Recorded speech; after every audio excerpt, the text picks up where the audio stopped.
Hello, listener. Like the last episode, this is going to be slightly different in format for different reasons, but I thought I'd mention it because none of you will. Just a quick content warning before we start. You might not necessarily think discussions of something like CSA, or child sexual abuse, or ED, eating disorders, would be work relevant. If you think that, you would of course be wrong. If you are in any doubt about listening to the following discussion, please do avoid. But I would highly recommend that anyone and everyone listens to this if you can. Debbie is a great speaker, passionate and insightful on her discussion areas, and I personally recommend everyone seeing one of her workshops. Is there any area you want to spend more time on? Bearing in mind that we'll come back at the end for like socials and the different thing that like that I can clump all the that I can do separate sessions on different topics. So you can tailor things to bespoke sessions. Yeah, and just the emphasis that I have done and I've experienced of like doing big groups of like 310 year 7 pupils, or in a small group of adults, and it's relevant across like any work stream. It's not most of the time I do things like to nurses or to mental health professionals, social workers and those kind of things, but actually because of the prevalence of what I talk about and my experiences, they're out there in every setting. So if you work with a group of people in a bar, there is somebody, statistically there's got to be somebody in that cohort that have either experienced or know somebody who's experienced an eating disorder, experienced or know somebody who's been sexually abused as a child, or know somebody who's not coping with their experiences in a healthy way. So whether you work in a bank, whether you work in a bar, whether you work in a gym, or whether you work in the health professional, not just the people that you serve as in your clients and service users, but in the staff cohort. You're listening to Series 5, Episode 36, and to my guest, Debbie Riley. This is another in-person interview recorded on the 31st of October, 2024 at the BIPC, which, if you're not aware of them, is the Business and IP Centre, which is part of the library network up and down the country and is an offer to businesses. So, in the Central Library in Leeds, there are a number of resources available for businesses and startups, including meeting rooms that you can book for free. And we booked one of those meeting rooms, and that's where you can hear angle grinders and ambulances and various noise throughout. But it is what it is. It all adds colour as far as I'm concerned. So, but the discussion is fantastic. I have hardly touched it. When I was listening back to this interview, I basically just listened to Debbie again because she's really good at talking. So that's the BIPC. If you're not familiar with it and you have a business and a startup and you're like, where can I meet clients that won't cost me money? You now know. There's got to be. It's not, sexual abuse happens to everybody, apart from if you work in a bank or eating disorders. Well, they happen everywhere, but not if you work in the legal system or if you work in the DWP or if you work in a school, and those kind of things. For me, it's not just people who work in a health care professional that benefit from understanding the realities of having an eating disorder, having obsessive compulsive disorder, having the experience of being sexually abused as a child, and that entails that what happens in childhood just doesn't stay in childhood. The consequences that can have through schooling, through development, through social development, in working life, how you respond to things. And I think everybody would benefit from understanding, as we all would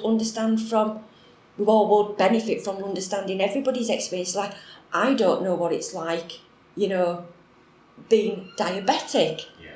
So I learned from my mum, who's diabetic and that kind of thing, because she has to inject herself with insulin and stuff like that. I have no idea what it's like, but I can learn to understand it by looking at what the impact it has on somebody else's life. And I think that's benefits us all. It just shows a bit of compassion and understanding with anybody. And I think one of the things that I'm really passionate about now is a new buzzword that's out there is trauma-informed. I'm trauma-informed, or let's be trauma-informed, or a trauma-informed school, or trauma-informed care practice, whatever you want to call it. I've seen somewhere where there's trauma-informed awareness, trauma-informed practice, there's all different levels of it apparently. But for me, I can't say I'm trauma-informed because I don't know what it's like to lose your husband after 40 years of marriage. I don't know what it's like to fall off a horse or be in a car crash when you're 12 and you're paralysed from the waist down, and all those kind of things. And to be fair, I don't know what it's like for everybody who's been sexually abused as a child or who has an eating disorder. I know what it's like for me. And one of my passions is to explain that to people, that we're all different. So yes, there is the trauma-informed and there are similarities, but there are so many differences. And that's one of my passions, is about explaining. You could listen to me about an eating disorder, but somebody else's experience would be very, very different. And sometimes with courses, information sessions, workshops and things like that, we tend to clump people together. Like if you've got this condition or this label, you're going to behave in a certain way. And I think that does an injustice to people. I know that what fueled me about speaking out and starting doing my workshops and talks about my experiences, because I experienced those unhelpful stereotypes and those really inaccurate assumptions in society, in the working environment, in school, even within healthcare and within my social circle. I experienced people knowing a little bit about me. So I got all those stereotypes and all those assumptions which were completely inaccurate and not me. Looking at checklists for people who have, going on safeguarding courses, looking on checklists. These are the signs and symptoms of abuse. And it's like, well, no wonder nobody noticed with me, because I don't fit any of those checklists. And likewise with an eating disorder, even while I was being treated for an eating disorder, I didn't fit the stereotypes. And even the consultant said to me once, "What are you doing? You're not behaving like you should behaving." And it was like, can you, and he did swear at me, "Can you rebel?" Because I wasn't behaving how everybody else when I was an inpatient, everybody else with an eating disorder in that ward was behaving. And it's like, yeah, because everybody's different. Everybody responds to everything different. And that's really what I want to get out there by doing my talks. I do YouTube videos with my therapist. They're quite unique really, because they're not planned, they're not rehearsed, they're not edited, and they're certainly not skilled in the IT department. Half of them you can't hear, you've got to put headphones in.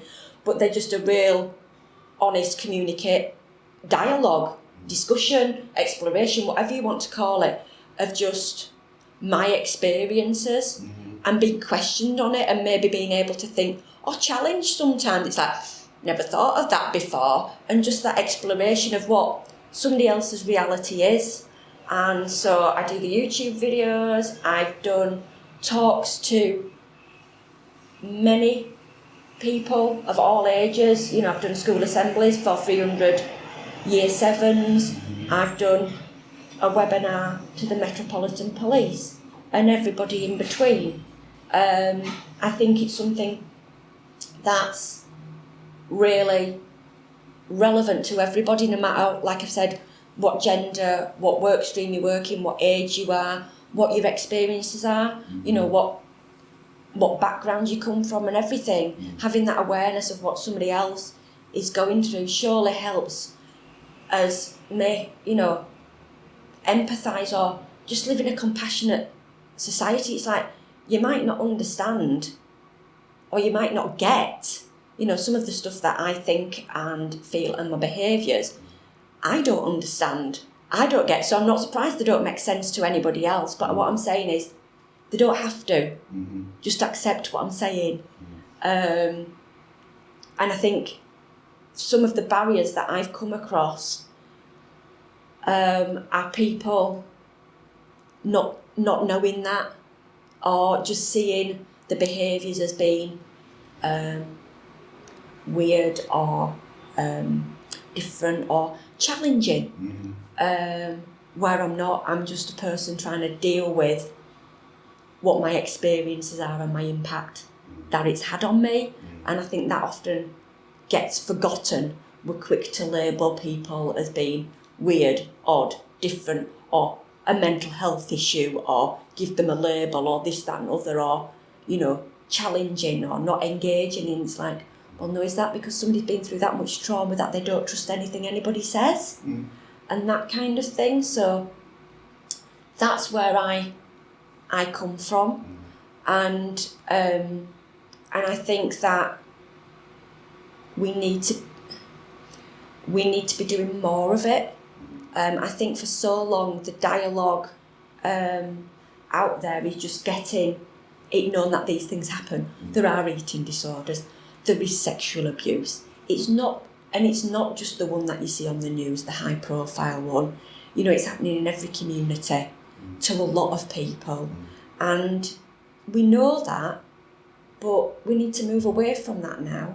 And we need to start talking and be realistic about what the impact that has on a person, rather than just looking at statistics. For a long time we've looked at statistics and got used to it. Oh, it is something that's happening. It is something that's out there. Right, we need to start changing the dialogue now and looking at the impact that it has on a person's well-being, has on a person's development, has on a person's mental health, but also a physical health. My experiences that I've been through with the sexual abuse and with the eating disorders and with my OCDs and with my addictions, they've all had not just a mental health aspect, they've had a physical aspect which we tend to forget or don't realise or prefer it under the carpet. I think like the medical model is looking at parts of the body in isolation. So we do have a ENT, we do have a cardiology department, we do have a urology and things like that, but we are human, we are holistic. And I found out throughout my experiences that a lot of the things that are happening in my body, or a lot of the problems that I'm having, are due to how my experience, the actual experiences of child sexual abuse, a direct experience from that, but also physical impacts from living in a survival state for 40 odd years, because I was very young when the sexual abuse I experienced happened. I was like 5 or 6. So living with that, I hate the word trauma, living with that experience and the impact it had on my body development, my personality development, my physical development in the body, because it's, you're growing, you're developing, but also living in a survival mode for 40 years, being hyper vigilant. I know these are all words, and people don't understand. Being hyper vigilant means being on edge all the time. Stood in your house, checking, thinking, what's happening now? Is somebody going to knock on the door? Is the phone going to ring? What's going to happen? Your whole immune system's activated. You're in a fight, flight, and the rest of the response. Your body's pumping adrenaline, all sorts of other chemicals, and that takes a toll, especially if it's always running at that. Yeah. because your heart's not supposed to be running that fast all the time, and there's supposed to be ebbs and flows and variations, not just And then when I have bouts of chronic fatigue and not being able to do anything, it's like, that's understandable. My body's just had enough. Yeah, and then you have to deal with all the social stuff of like, I'm being lazy, I'm not being good enough and stuff, which depresses you further and demotivates you further. And it's like, this isn't a choice. I'm not choosing to do this. Like, I'm choosing not to do this as much as I can, but I can't because my body won't let me. Yeah, I can remember it's about, maybe about 8 years ago now, things became very, very stressful for me. A lot was going on in the therapy that I was having. A lot of things were happening in the work environment was what was happening that I worked in. And the way that it took its toll on me was that my eating disorder became worse, my obsessive compulsive disorder became worse, and I have an addiction with exercise which is entangled with the OCD and which is entangled with the eating disorder. But everything was coming really, really impactful at that time. My body, I got shingles 3 times in a year. That's a direct result of my body saying it is under stress, it is suffering. Whereas the doctors, it was just like, oh, well, you've just got shingles, have the pill, we've got it in, because I could recognise when it was coming on, and it's like, oh, how many hours is it? Yes, this medication might work then, or you've just got to ride it out.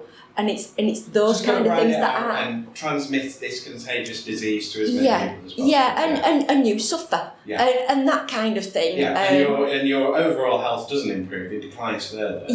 And because I was the kind of person who, in my working environment, I had to be perfect because I didn't want to make problems and stuff like that.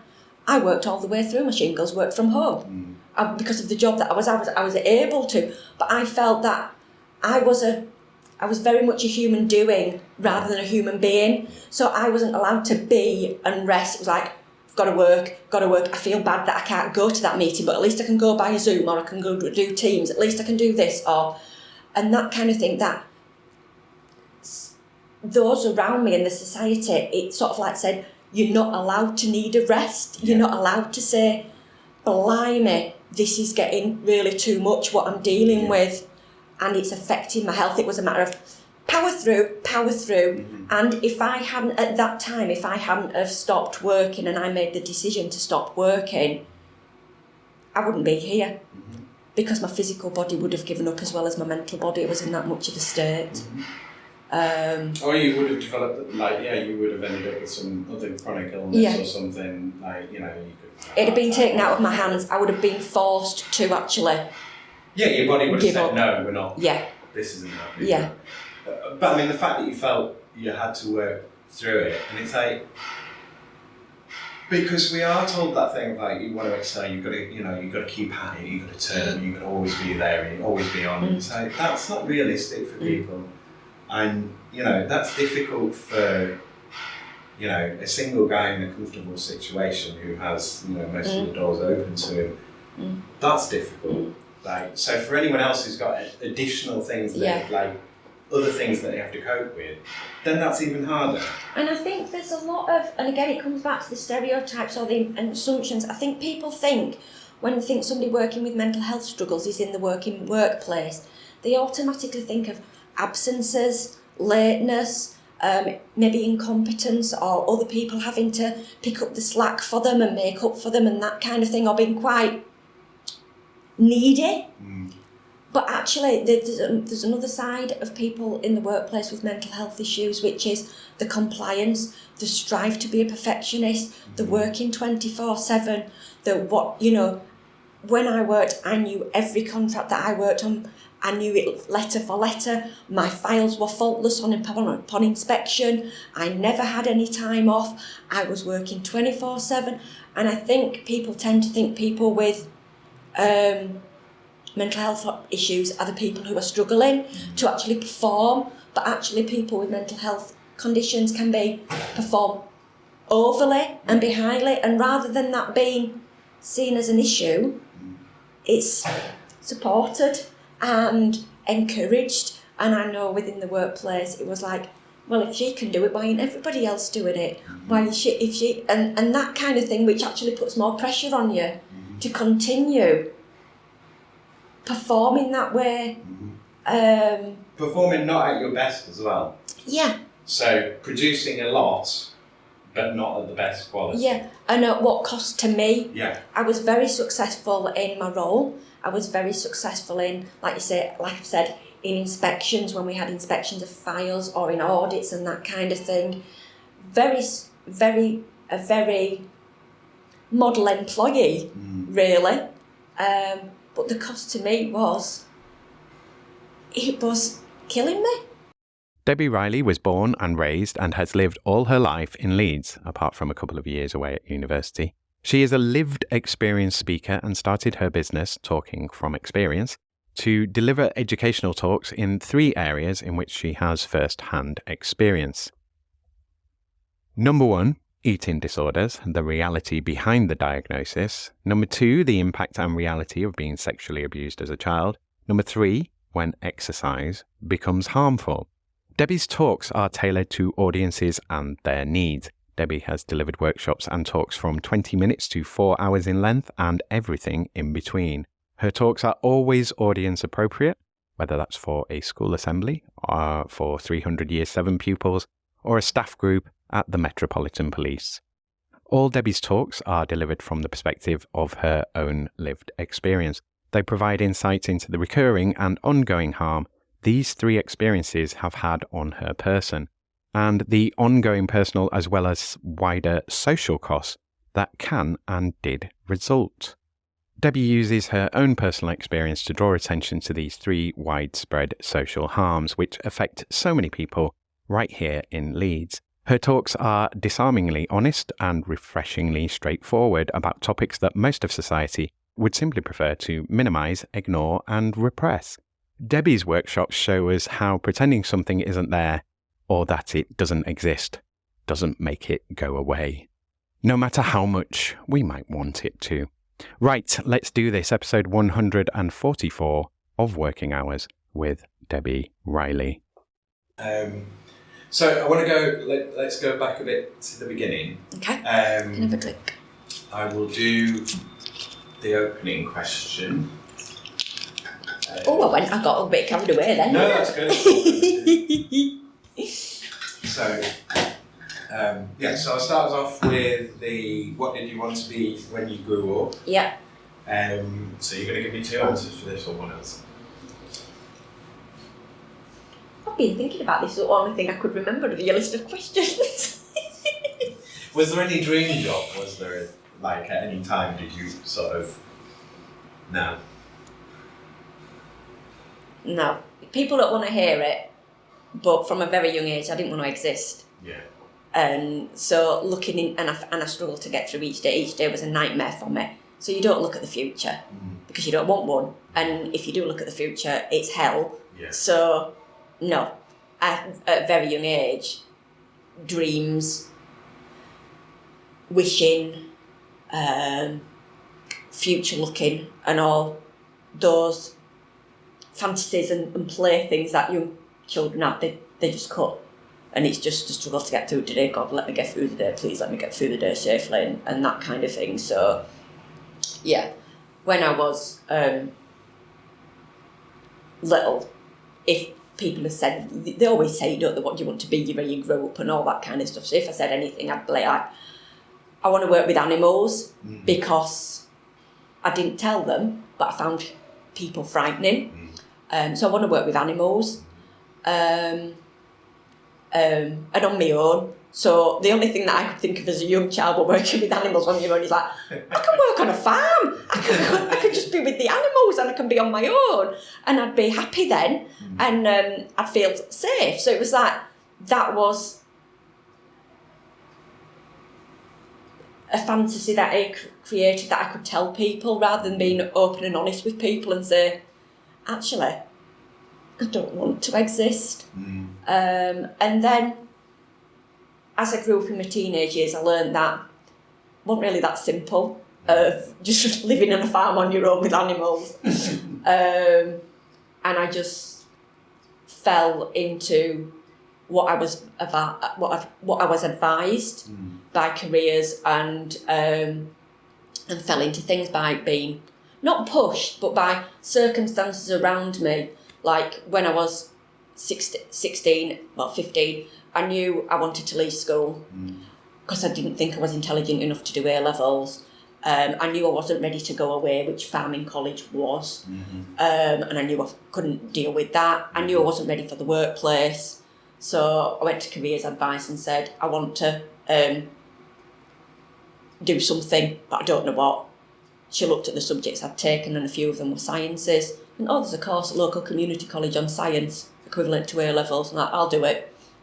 When I got there, it was all health-based science.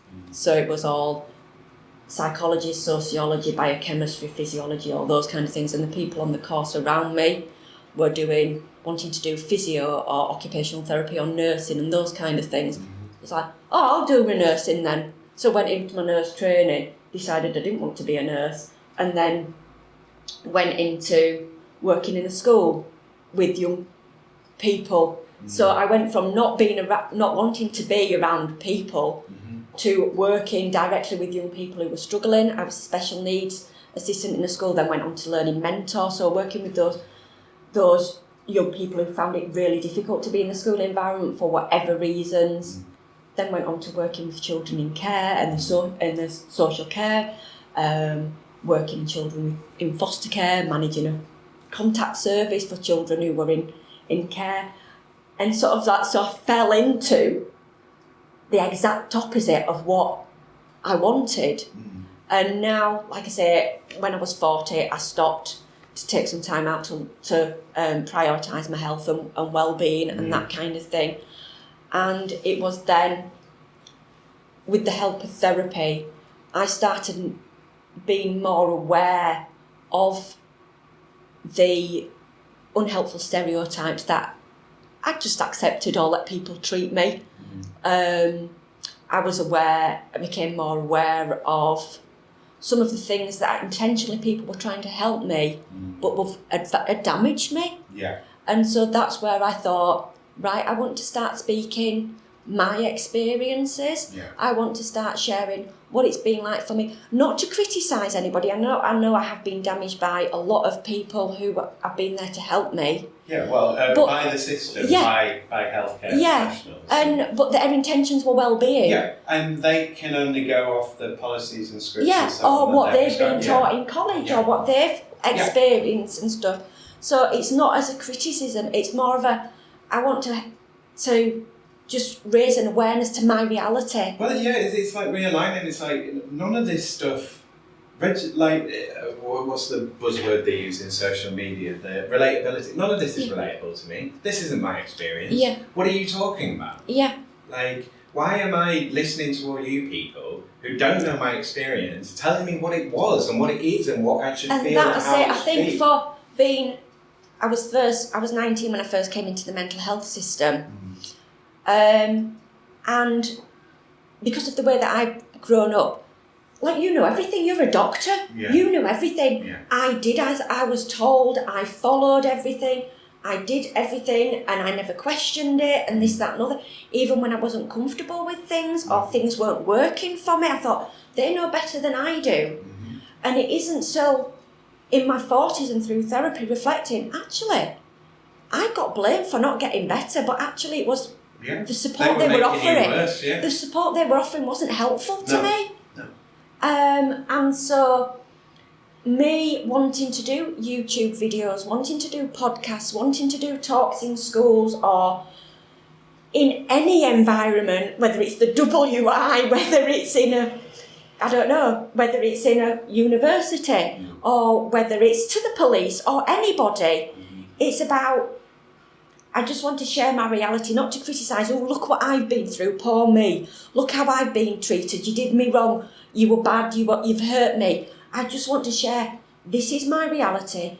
You decide what you get out of listening to me. Yeah. I know once I did a talk to some people the board of directors of a local mental health trust, and they wanted to know beforehand whether I was going to be negative or positive about the services that I'd received from them. And I said, I'm shaking my head. and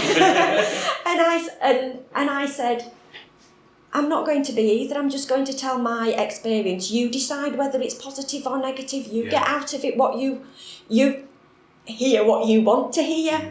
But I'm not there to be a warrior and have an agenda and to fight for this and this is wrong and this. I'm just going to say, all I want to share is, this is my experience. This is what it's like for me when I have a voice in my head telling me what I can and can't eat 24/7. That's what an eating disorder is. It's not just having struggles at mealtime or worrying about what to eat.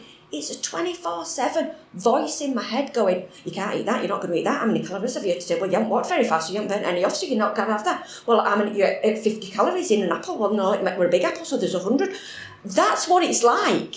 That's the reality I want to share. I don't want to sit there on a little soapbox going, the eating disorder service let me down by doing this, and these let me down, or criticise this and that. I just want to share what it's like so somebody can have a little bit of understanding and maybe a little bit of compassion when sometimes I might be called difficult or awkward. I'm not. It's because I've got this going on in my head. Or like just simple things like trying to get an appointment at the GP. There's only one GP I trust. And trying to get an appointment with him, the receptionist, oh yeah, it'll be him that rings you. And on the day it's somebody else. Do you not know what fear that puts into me when I answer the phone expecting the doctor that I know and he goes, oh, I'm Dr. So-and-so. And I freeze completely and go, I don't want to talk to you, I don't want to. So I come across as awkward or not engaging or this, that and the other. It's the imperfect victim thing, But isn't it? Like you don't fit into how I think you should be. And then you're made very aware of that, so that you feel guilty when you're like, oh, I'm asking to actually be treated how I want to be treated, and that's very bad of me. It's like at the dentist, something simple. Dentists, sorry about any dentists, but they always run late. And it's like, I have OCD, obsessive compulsive disorder. A lot of my things are to do with time and being doing things at a certain time. So if you're running late, I don't care, but just tell me. Just don't have me waiting there going, am I going to be next? Am I not going to be next? What's happened? And so I'm going. So I might be annoying going to reception. How long am I waiting? What am I going to wait? But if she said, well, actually, there's 4 people in front of you. But I'm just going, oh yeah, he's running late. And it's like, that's not doing anything to my anxiety. So I might come across to that receptionist annoying, impatient, rude, whatever. But actually, I've got this internal thing in my head which is screaming at me, you're behind schedule, you're not going to do this. And it's just like a little bit of understanding is what I want to share. And that's the fuel that makes me want to do talks, workshops, guest lectures, whatever, in any environment, to anybody who's willing to listen. I will talk to. So it's a bit of a, like, what do you do? I just want to talk to people, which is completely different to what I wanted to do as a child. And I think ideally that I've still got that child in me who doesn't want to talk to people, who would like to be away from people because I find it very, very stressful. But I've also got that adult who wants to look out for children like that and says, if people be willing to say what people don't want to hear, be willing to say. And I think one thing that I do say a lot in my on LinkedIn is we need to talk about the uncomfortable. It is uncomfortable. It's uncomfortable for a reason. But we're supposed to be adults. We're supposed to be able to deal with that. We're supposed to be able to have open, honest conversations. And we seem to be creating this environment where everything has to be like bullshit, for want of a better term. Like, why can't we talk about reality? Oh, well, it'll inconvenience someone. Or... And it's real, and it's also, I think some people just think that, again, when you're talking about, people say lived experience, I'm not, it's living experience because I'm living with it every day. Just because the abuse happened in the past, or when I had anorexia nervosa, that was when I was 19. But if you lose I'm living with the impact of it now. Yeah. And so it's living experience. Doesn't mean to say that I'm inappropriate. Doesn't mean to say that I'm going to blurt out all these things and really shock people or upset people. That's not my agenda. You know, I am sensitive to other people's needs. I am age appropriate and that kind of thing. I'm not a liability who's just going to, oh my God, what's she going to come out with? You know, the workshops that I put together and the talks and the lectures that I put together, they're well thought through. They're planned. They're to get that message around, to enable people who don't have that lived or living experience to understand what it's like, but to also give those living with that experience a different aspect or some commonality, or that don't bother me, where it bothers them, and we've been through a similar experience, or we've both got that same label, but we're very, very different. Which I think some people don't think. You get a label, so you're all the same, and that's what I aim to do in the work that I do. And so far, all the feedback has been really positive, been really enlightening, giving people things to think about. And if that's what I've done, or I've made people go away and want to understand somebody a little bit more, or think, I never thought of it in that terms, or something like that, if it's made somebody think, or maybe somebody start a dialogue or a conversation, I think it's been worthwhile me sharing all my personal stuff, which I shouldn't have to, but I feel the need to, because there's so much myths out there. Yeah, well, that's it. I'm trying to think of something that's not two-sided coin, but it's kind of, yeah, I don't want to tell everybody all my business and sort of like this isn't, you know, like I don't want to turn myself into a commodity, but at the same time there is the, like, your lived experience and what you're saying and what you've been through and what you've learned from it is valuable knowledge and is useful to people, and is stuff that other people, you know, like you say, everyone has their own particular experience, but there are things that will resonate with different people within that.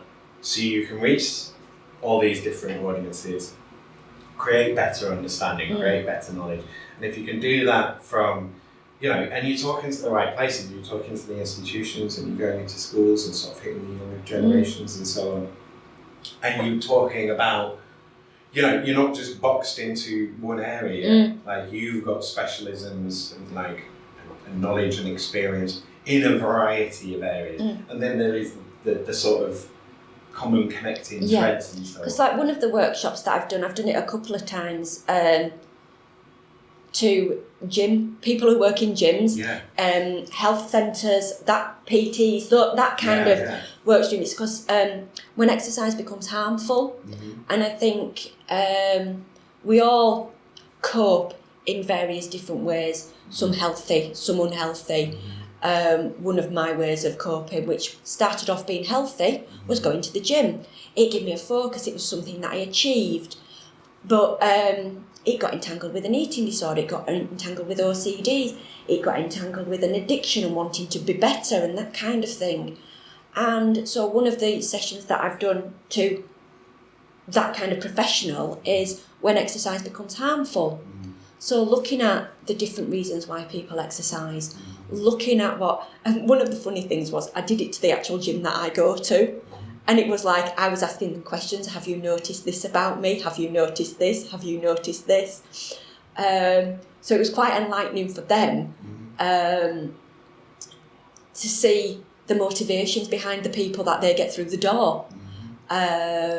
And yeah, that was it. It was a really interesting workshop that they found helpful. It was a 2-hour workshop I did with them. So it was looking at all the different reasons why people exercise, but bringing in my own issues of eating disorders, OCD.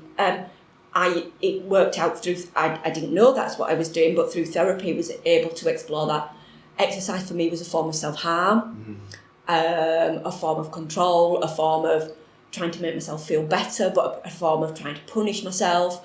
It played a part in the body dysmorphia that I experienced. And it's like the gym staff, you know, they're aware that people come to the gym for different reasons, but on a very, very superficial level. But it's never thought as it's something that could be harmful. No. Because it's automatically, because you go into the gym, therefore health. Yeah. So you go to the gym, you're healthy. But you're not healthy if you're pumping loads and loads of iron and injecting steroids to be. Or you're working out 6 hours a day and you're 4 stone and those kind of things. And one of the things that I reflect on, which I'm glad, this is when I was ill. I was glad at the time I wasn't challenged, because I would go to the gym for 6 hours a day, be on a machine for so long, because I had to do a certain amount of time mixed with my OCD. I had to do a certain amount of time on a certain machine at a certain intensity and all that kind of thing. I was never challenged, or never even anybody, not challenged. Nobody even had a conversation with me about why I was there. Yeah. Or you would in a shop, like, are you just browsing? Can I help you with anything? Like, are you having a good time? Like, it was seen more of a joke. It was laughed at. Oh, she's here again. Yeah. Or in spin, I did about 35. At one point, I did about 35 hours of spin classes a week, and it was like. That's a full-time job, Debbie. It was like, we've saved you your bike. It was like, oh, somebody's, and if I couldn't get there or with work or whatever or something, and I was so stressed, and it was like, somebody was sat on your bike yesterday, and it was like, nobody's asking me why I'm there all that time, or even, because I talked about it in therapy, why I wanted that bike is because it was in the doorway. Spin's done in the dark. Don't like being in the dark. It was in the doorway. I could see light through the door. Nobody was sat next to me. Nobody was sat behind me because I was on the back row. And because I felt safer. And all those things together were not seen because nobody explored and I didn't make known, but were seen as a joke. But did you know consciously at the time that's what you were doing, or was that something that you kind of, like, probably bits of it, I guess, you were kind of like, this is where I feel more comfortable. Yeah. But I don't think you would have known it in the way you do now. It was bits where and this is what I want to share, my learning, because at the time I would have said, I don't like being in a confined space, because once I was in the middle of the class when I first started, and I had a panic attack. I don't know why, but I had a panic attack and had to leave. So it was like, I need that space and this, that and other. But it wasn't till that exploration in therapy and that you look deeper than behaviours and you explore. It's actually because I felt safe being in a room with full of people, breathing, don't like the sound of breathing, in the dark, trapped in, and all those kind of things. And that's what I want to share. I want to share my learning that I've learned through therapy. I've gone through a lot of therapy and I've learned so much that I didn't know about, that was unconscious, and that's what I want to share. And I think because I'm more aware of it now, whereas before I didn't know, it's like this, I found all this information it's that knowledge, I didn't know. Like I have all this knowledge I want to share it with people.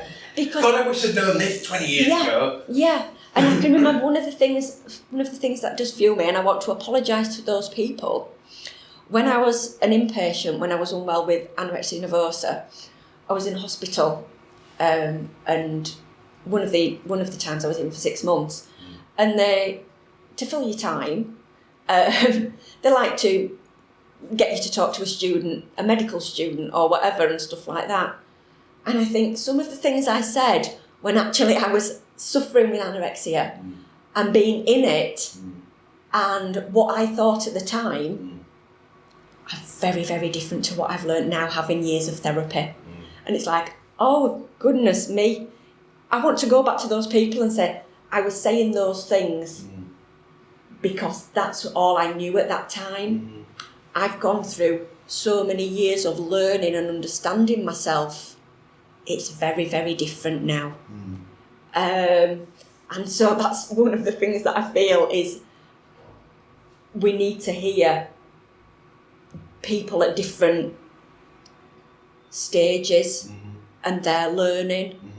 And because I've learned so much, I want to share that to those who haven't been lucky enough to have that opportunity to explore themselves so much, which is why somebody contacted me last week with one of the YouTube videos. And it's funny that on YouTube, people are watching them, but not one comment have I seen. but yet people message me privately and say, that really resonated with me, I'm speechless. Yeah. One of I did one recently about how some people might find support groups helpful. I don't find them helpful. I will promote them and say, give it a go, it might work for you. But my experience has been quite toxic of the support groups that I went to for eating disorders. And she messaged me, she went, I'm speechless. You've put what I wanted to into words. And that fuels me that it is right that I share this, because some people have not had the availability of long-term therapy like I have. Well, and space as well. So I wanted to pick up on when you were saying, was it 2018? But you reached that point in your career and you're like, I need to take time out. Was there anything, I'll use the term even though it's a trendy buzzword now, but was there anything to trigger that? Like, was it just a point of you were kind of burning out and then it burned out? Or was there anything that sort of, because, so I'm thinking of, and I'll reference that, so the podcast that we worked on for Visible and the discussion that will be published later, but we were talking to the continence nurses and they said within that of how there had been a huge increase in the amount of people who had remembered childhood trauma during the lockdown and so on, and sort of having that space and that time, and also the age, like a lot of people seem to, that they get to a certain age and they're like, I've carried this long enough now, I need to do something with it, I need to act on it. So was there any of that, or was that, I suppose, I'm guessing, was there any of that consciously, or was it kind of, you weren't aware of that, but the burnout was happening anyway, and then you kind of came to the realisation of the other things? I think it was, there was a lot of, should I say, synchronistic events at the time. So it was around turning 40. So I don't know whether unconsciously that had something to do with it. I'd worked where I'd worked, moving up in management, so I'd worked there for 13 years. I'd been having psychotherapy with the NHS, which was coming to an end. Not because it was needed to come to an end, not because I was ready. That was because I'd gone well over my time. The therapist that I had fought to carry on seeing me against the system, but he was retiring, and it was like, no way are you having any more. So I knew therapy was coming to an end, and that had been my lifeline. And he'd been the only one in my life that I had trusted and told about my childhood experiences of sexual abuse. And he guided me through admitting that to myself and acknowledging it. And even though I'd been having therapy for a while, it took a long time for me to get there. So it was still very, very raw. I was still dealing with it very, very rawly and emotionally. But I knew therapy was coming to an end. So it's like, you're leaving me with this. You're abandoning me. So I had all those fears as well. It put me in a position where I was thinking I didn't know what to do with this information that there was only me and him that knew about it, and he's leaving me, what am I meant to do, and all that kind of thing. I was working really hard at work. I couldn't work any harder because of this. Like I've said, my eating became a struggle. I had binge eating disorder, so I was having more binges, which were physically damaging. But then I'd go for long periods of time of not eating because I had atypical anorexia, so that would cause equal damage. My OCDs, because my anxiety was, I was on edge all the time and hypervigilant, even more so because I was finally admitting to myself that what happened when I was little was actually rape and sexual abuse. I was more hypervigilant. And then you've got no time to actually deal with that because either. I was working 24/7 and that kind of thing. And then my physical health, like I said, I had shingles 3 times in a year, and I was starting to have physical effects for being in survival mode for Yeah. 40 years. So I was coming down with autoimmune diseases. Yeah. I was put on medication for autoimmune disease of the thyroid. Yeah. I was experiencing chronic fatigue, which could have been part of the shingles, could have been part of the burnout, could have been part of just whatever. It's just your body being like, all the time. And through discussion in therapy, that it didn't tell me what to do, but it was like, I know I had a year left with him, Mm-hmm. and I thought, I don't want to waste that year left working, just going there talking about the stresses at work, talking about this, that and the other. I need to get what I can from him, the support with how do I move forward knowing now that I've been raped as a 6-year-old? How do I... And so everything came to a head, and I thought, something's going to go here, and it's either me or the job. Yeah. So I handed in my notice. Yeah. Which was the right choice. Yeah. I felt guilty, I felt bad, I felt inadequate, that I couldn't manage these things. I felt a lot of things about it, but I felt relief. Yeah. Yeah. Well, it's that thing of taking action as well, isn't it? Taking control. Yeah. And it's massively underappreciated control. I think the reason so many of us are so frustrated now is because it's really difficult to see that you can have an effect on the world. It's really difficult to change anything or do anything. And I have tried to go back into the workplace since, but it had a very detrimental effect on my health.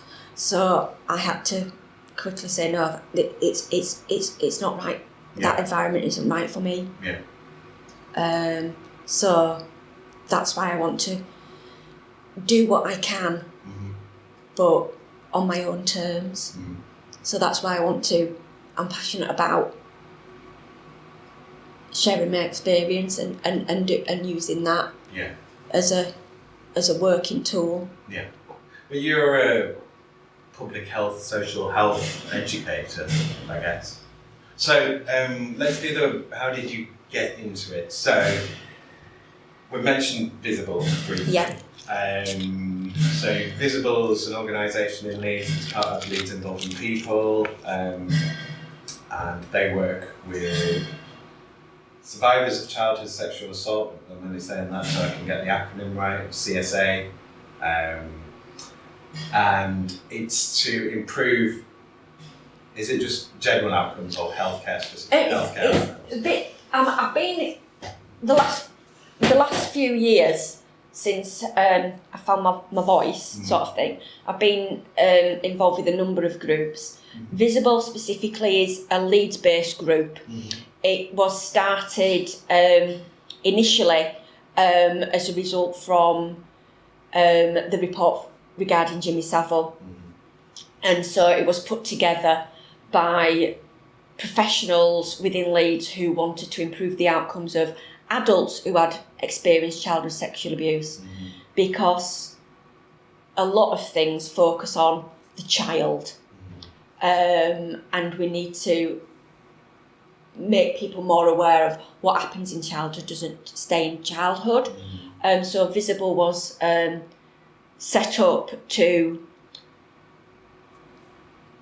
indirectly support adults who had experienced childhood sexual abuse by informing policy, shaping organisations, changing the culture and the conversation about childhood sexual abuse. So as part of the Visible project, there's like a steering group which is key professionals within Leeds. So people from the local, the health authority, the NHS, there's people from voluntary organisations within Leeds and statutory organisations, the professionals, but they also have a consultation group which is what I'm part of, which is the lived and living experienced group, and we feed both ways.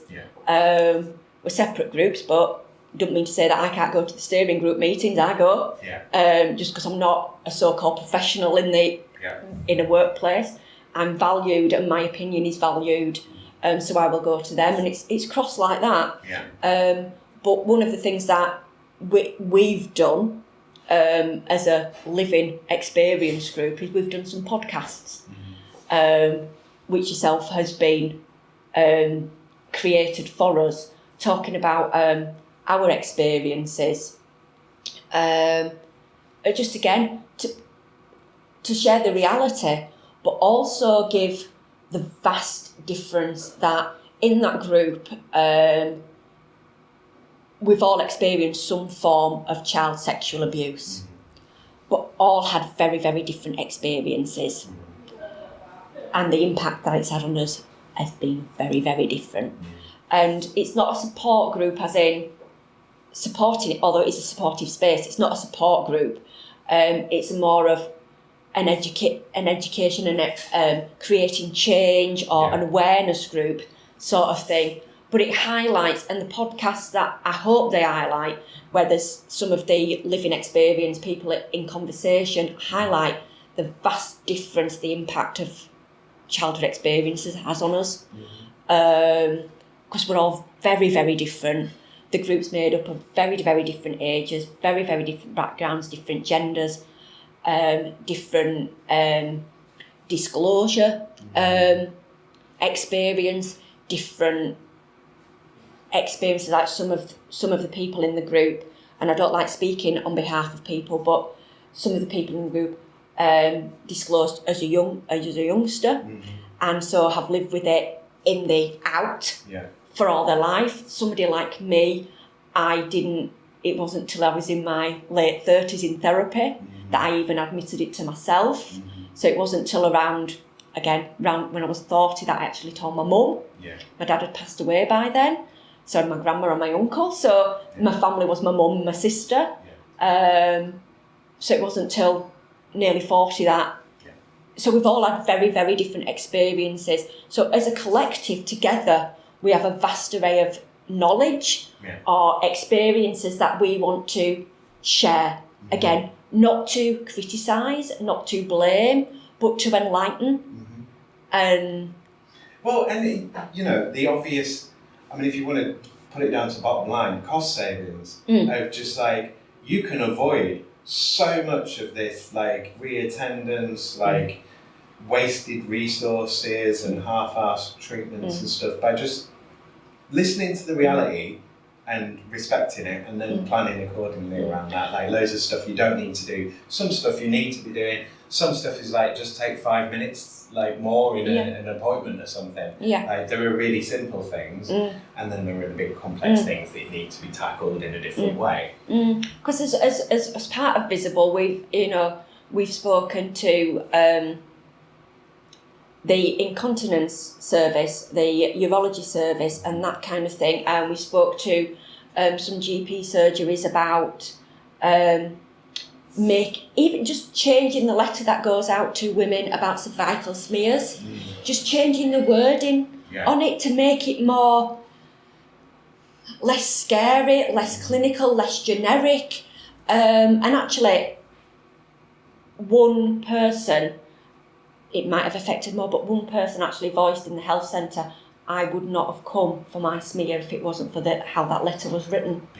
And so it's having an impact, and to me it doesn't have to have impacts on huge amounts of numbers. It helped that one person, just altering the wording on that letter helped that one lady come forward and not feel pressured. That because when I went to the health centre and I was looking in the room where they do the cervical smears, there was a poster put up.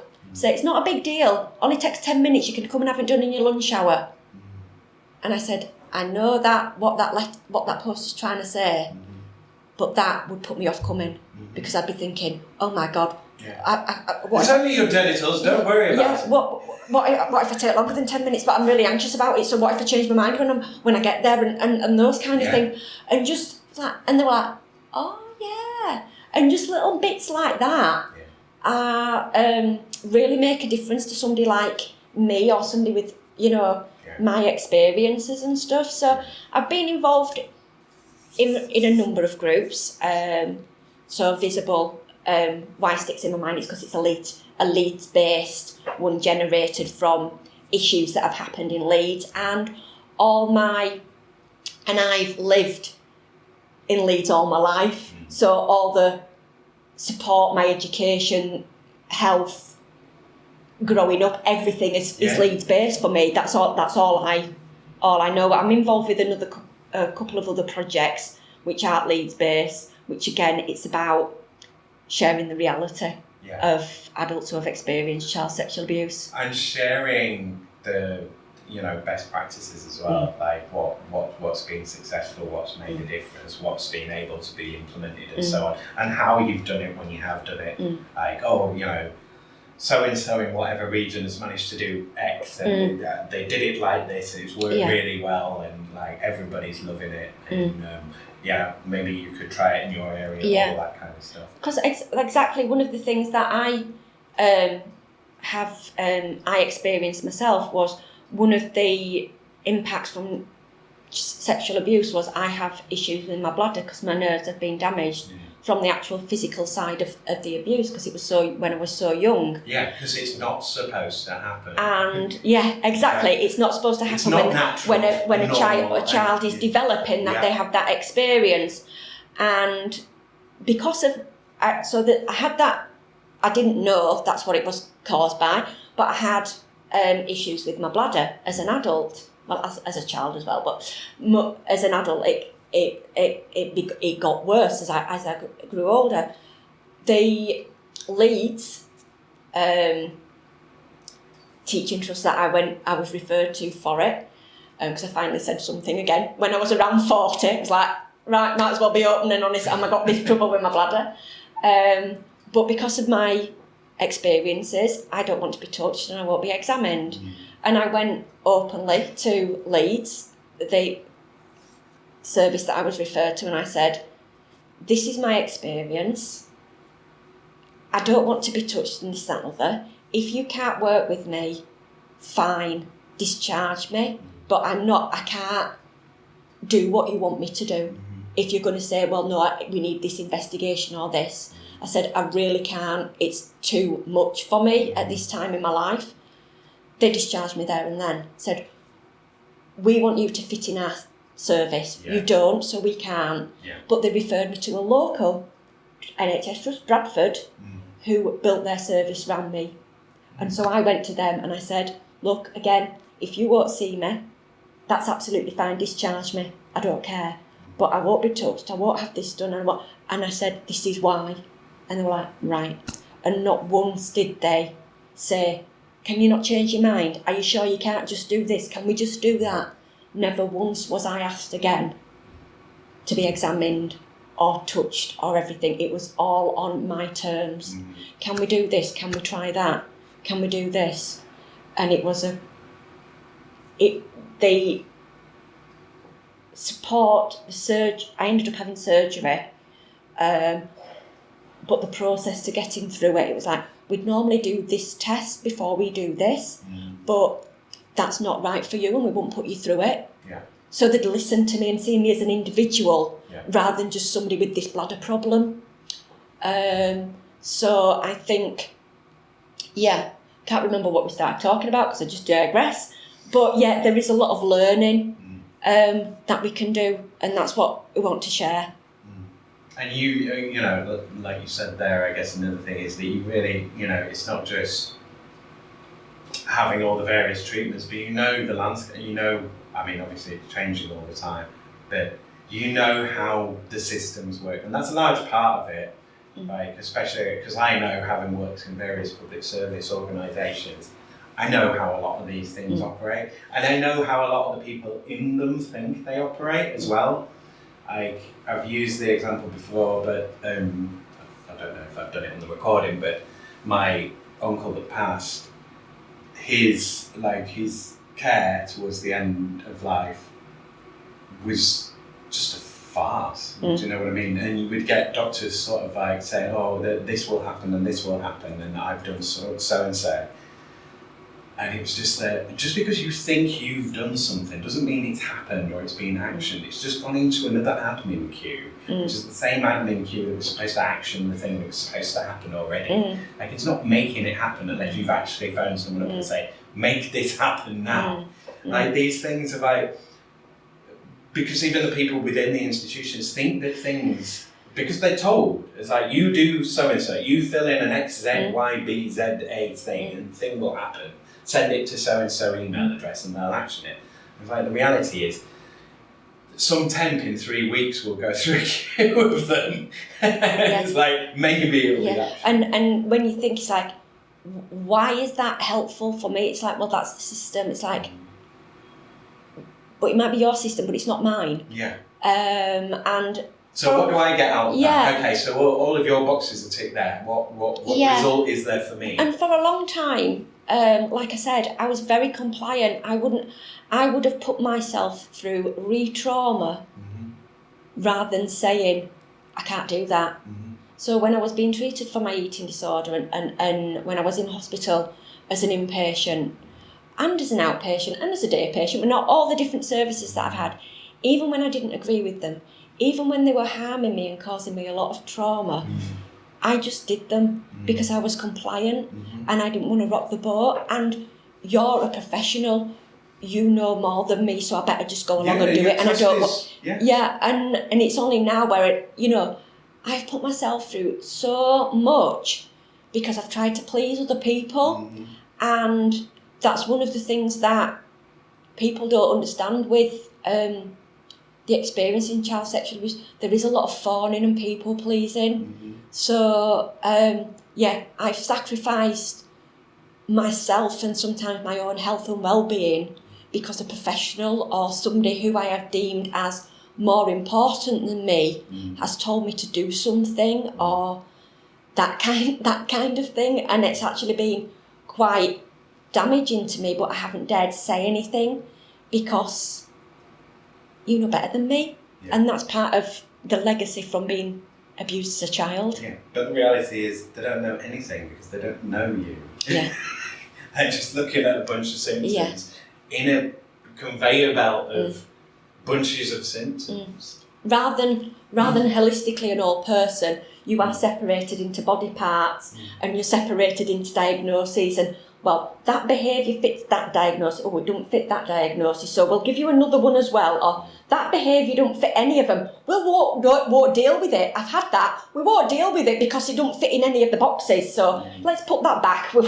And that kind of thing, it's very much the medical model, very much bits in isolation, and we're human beings. And the false sort of financial efficiency, because it's a false economy, as we've mentioned. It's like, well, let's send people on these things that don't actually help them and keep them in the system and coming back and so on. But because we don't want to actually spend the money on what would help them, i.e., in most cases, therapy and like long-term and support and so on, we'll just shuffle them off onto something else so that they don't get well, they don't get treated. That's a waste of time, and it's a waste of time for other people in there as well, because they're not getting anything out of it, so they're not really putting anything into it. And all of those kind of, the repeat of it, like go round and round and round, and it's like, you could have given someone, like 20 sessions of therapy that would cost less than well, that. you don't have but to... because you're so resolute that you don't want to provide that, you can't, whatever, I don't know if there is a shortage or not of counsellors at the moment, I know there has been. But it's that sort of thing of, we'll save money by doing this, and it's like, no, if you actually look at it, you would save money by investing in the thing and treating it properly, because it would get rid of all these other downstream costs and expenses and things that you have to do over and over again that aren't really needed. And the reality is you don't have to be a super duper accountant or a banker to work out that when I was having long-term therapy with the NHS, that's the only support I needed. Yeah, and it was weekly keeping you at work. psychotherapy. It was keeping me at work, and yes, I was struggling. It wasn't easy. I still had the behaviours. I still had the eating disorders. I still had the suicide ideation. I still had the OCDs and stuff. But I was managing to function as well, and I was managing to develop with the psychotherapy.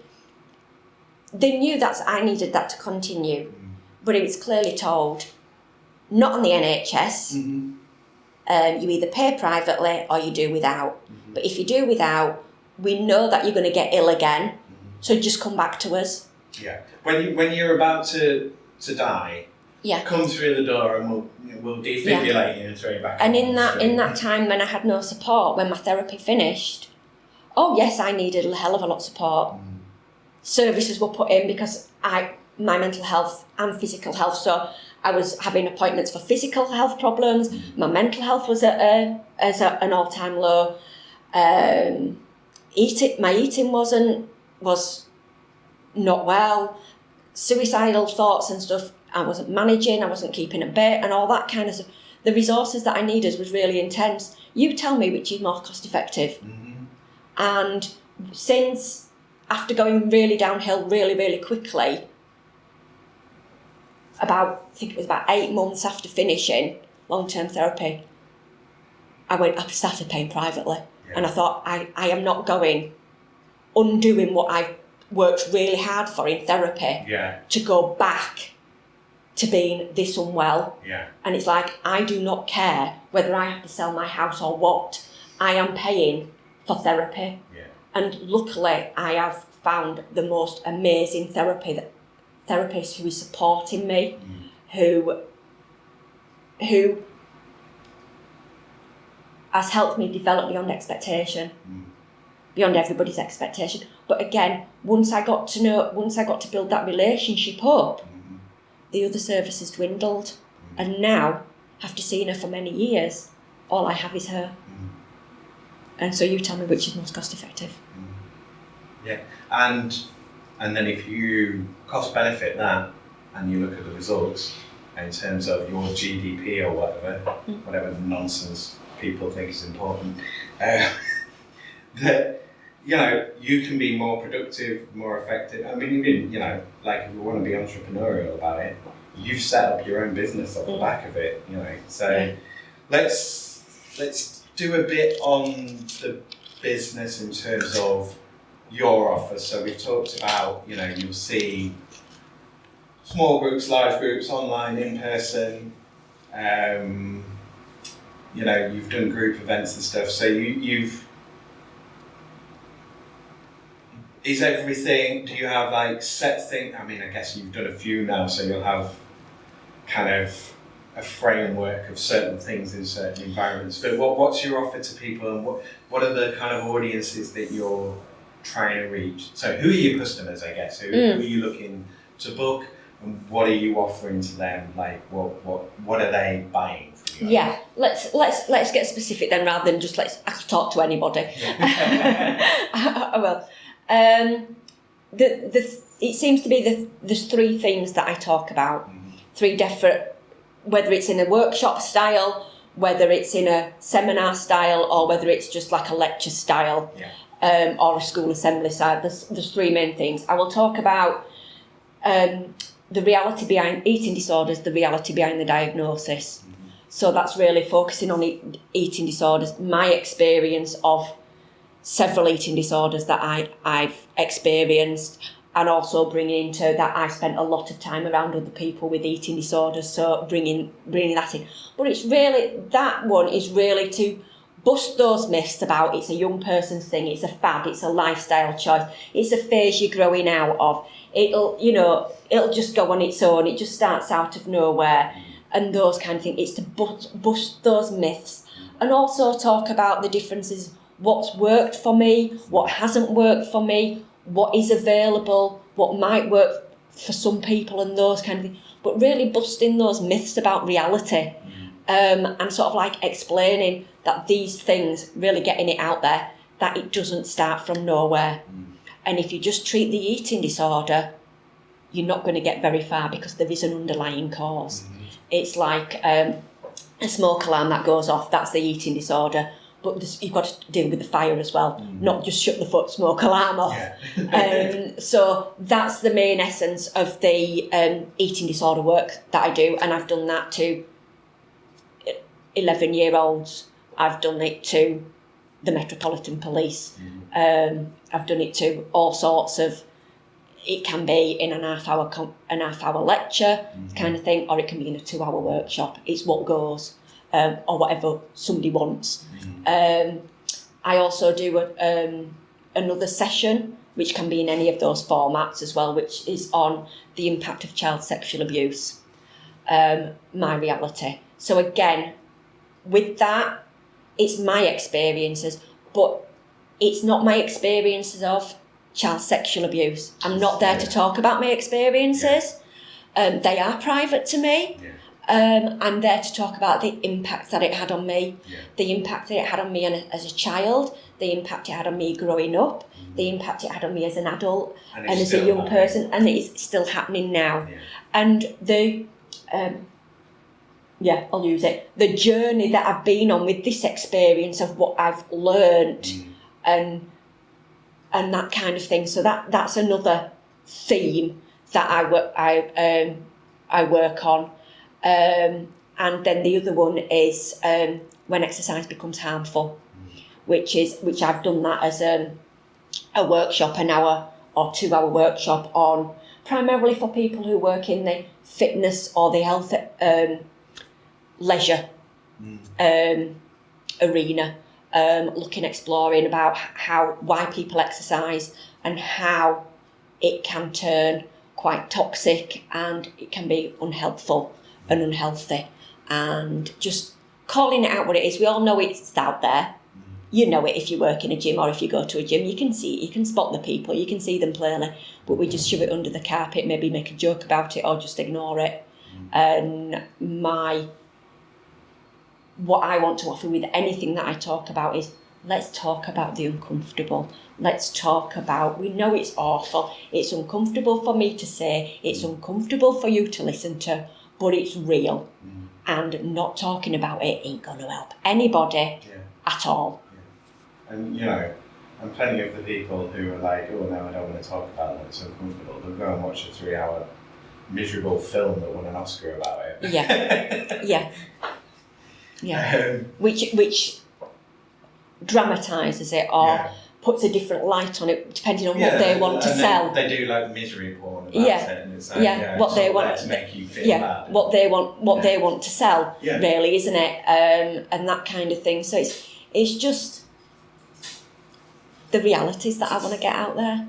Yeah, and the talking about it, because if it's it's that sort of taboo thing, and putting it in the darkness and we don't talk about it because it's uncomfortable or it's unpleasant or whatever. And it's like you said, it's tough. We have to. We need to be uncomfortable. We need to be uncomfortable. Change will not happen if we're comfortable. Yeah. If we were talking about it or saying, we'll only talk about it, like I'm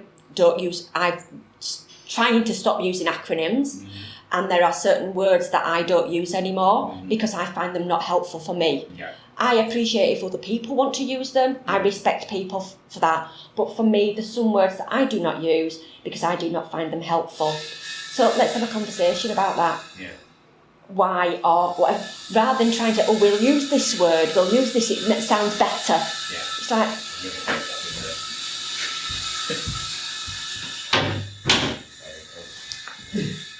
it's like, it sounds better if we use this word. No, let's not use that fluffy word. Just say it as it is. Yeah. You see it in the media all the time. There's underage sex. There's sex with a child. There's child prostitution. No, it's not. It's rape. Yeah. You'd say it as an adult. You'd say a woman was raped. You'd say a man was raped. Why are you giving the respect to a child? It's uncomfortable. I know it is. It's bloody awful. Apologies for my language. Bloody awful, but... it's real, and I need to be uncomfortable saying it. You need to be uncomfortable listening to it because it's horrendous, and we won't only change it by talking about that uncomfortableness. Get quite passionate about that. I 100% agree. So let's do. How are we doing for time? Let's do the question. I'll run through these fairly quick. Okay. So. You get what you want out of me. It's not just really rambling. Well, we'll do Brexit first because I don't think that will make much change to you. Has it affected your work in any way? You're shaking your head. When you've got all this going on in your head, you couldn't give a toss. It's the last thing. And it's not like, you're you're talking to people and you're going into workplaces. Yeah. And they still exist. Yeah. Okay, climate change. The weird one, there will be ways that it intersects with climate change and so on, but it's not like you're not driving a big Hummer to all of these places or flying on a private jet or anything, and you're not chewing up all If anybody wants me to go somewhere on a private jet to pay for me to talk to them, I'm not saying I wouldn't think about it, but no, I don't do that. I'll either walk or get the train somewhere. So that's not a big issue for you. We'll do a little bit on lockdown, and I think you'll have a bit more on social media. I'm really glad that angle guide started up. I forgot, COVID, lockdown. You weren't doing this in lockdown, were you? So I'd started dipping my so it was kind of developing. Feet in it, yes. And I think it actually opened up things for me that I'd never thought about, because during the lockdown I did some webinars and things like that. So I think it was, can't remember dates properly, but I think it was when it was coming out of lockdown that I did the webinar with the Metropolitan Police. So it opened up talking to people outside my local community, because I think my agenda was, like you say, I've not got finances to transport here, there and everywhere, and I'm thinking, right, what can I do locally? Well, there's schools, there's businesses, there's this kind of, that I could talk to, or there's so many work streams that I could talk to, and people or groups, and stuff. So I think it opened up like, there are other people that might want to listen or benefit from listening or learning. So I think in that respect it did open up a little bit for me, and I think made me, it helped me become a little bit more vocal, because I had to find other places to tell my reality. So I did, it opened up the opportunity of thinking about social media and putting things on LinkedIn and that kind of thing, whereas I wouldn't have done that before. But it was like, it feels a way that I can be getting my message out there when everywhere's shut down, sort of thing. That, the people don't want me going in schools or into the workplace, but I've got this stuff that I want to share and I feel it's important. Let me think of other ways that I can do it. So COVID really sort of like towards the end of it got me really thinking about it. I mean, before the lockdown, were you, what was your sort of plan? Were you sort of, I'll do a few, I'll get myself right and then I'm going to go back into work, or were you going to do a career change, or what was your plan? My plan was to... or was it just, I need to get healthy first? I always wanted to work. I don't want to be, not working, but I wanted to use this, use my experiences productively and the learning that I'd got from it. So I was looking at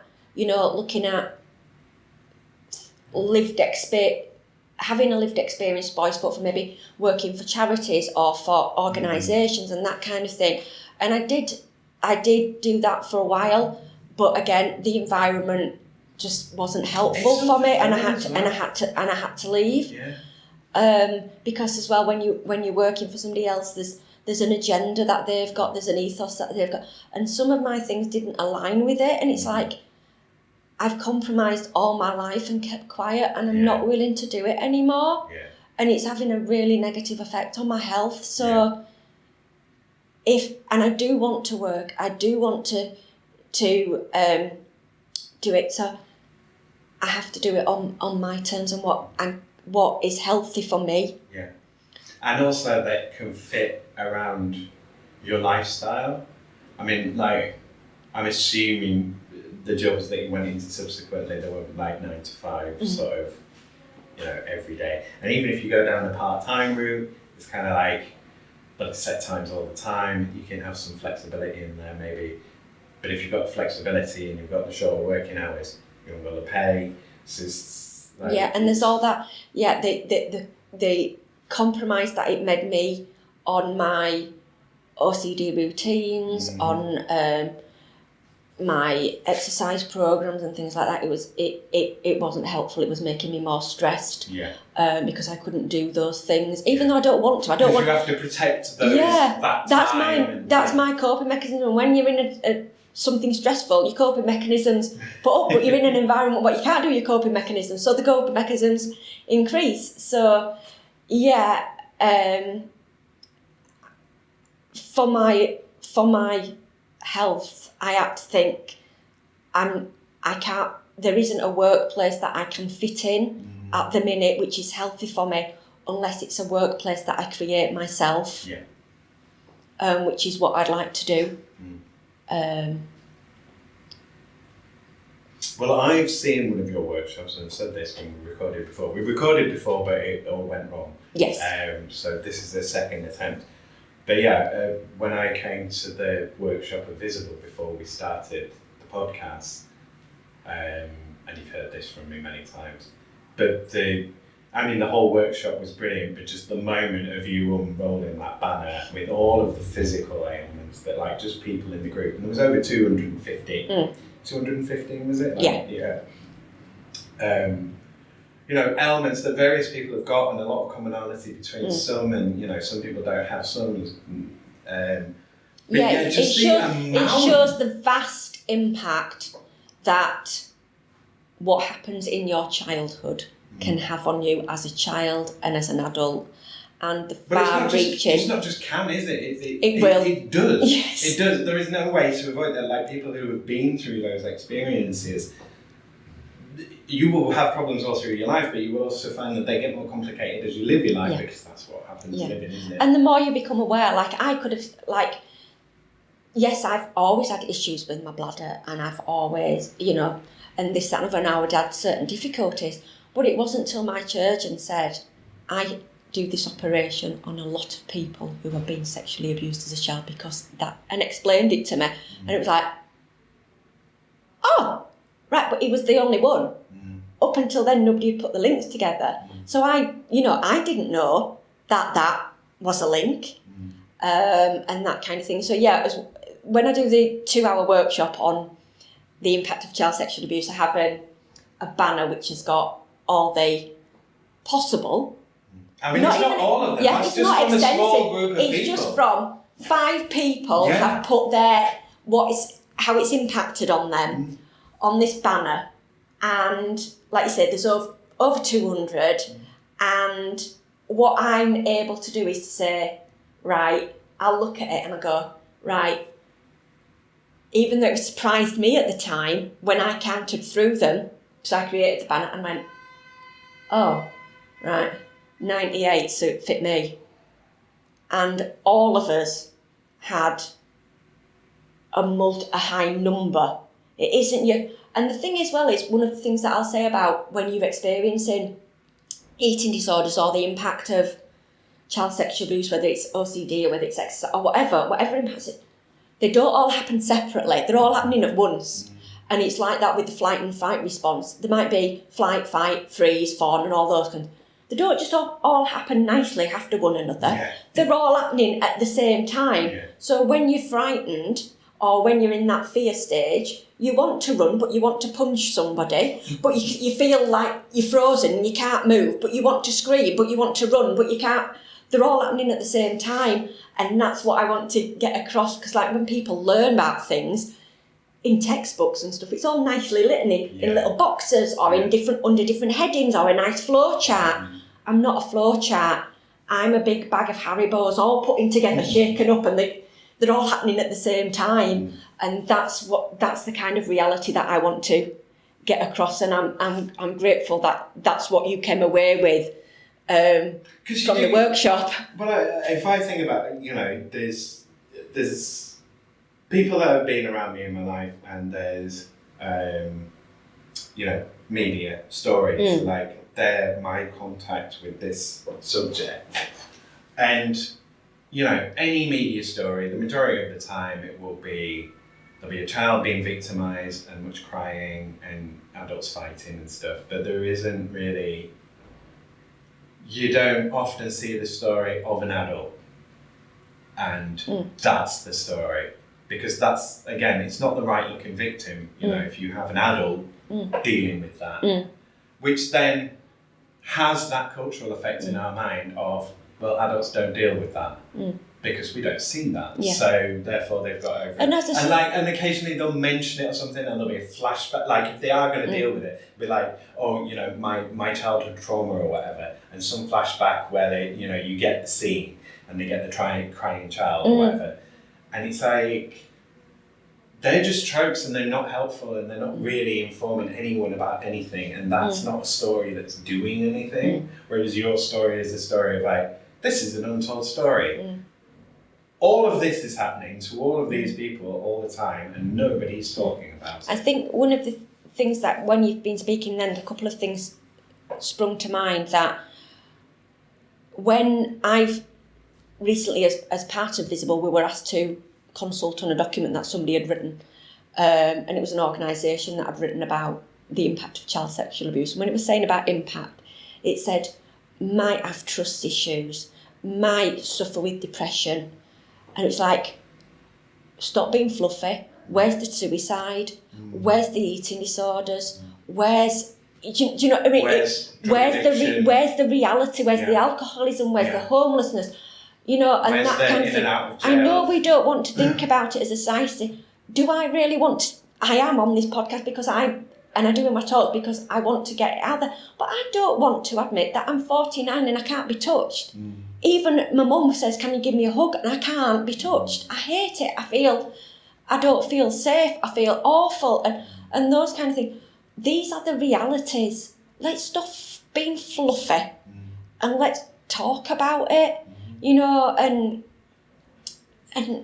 that's just what I want to get across. Yeah, and the thing that it hides with it's just kids, and if they survive it and stuff, then it's all great and groovy and they work it out. But it's that. What was I going to say? I got too busy being fluffy there, and then one of the synchronicities that I had when I was starting to be, when I said to my therapist, I was going to start doing, well, she said she'd start doing the YouTube videos with me, but I wanted to do talks and stuff like that. And it was like, one of the things that happened at the same time that fueled me was I saw a little bit in the newspaper, and it was about a case that had been happening. And it was only a few lines, but it said it was a child sexual abuse case, and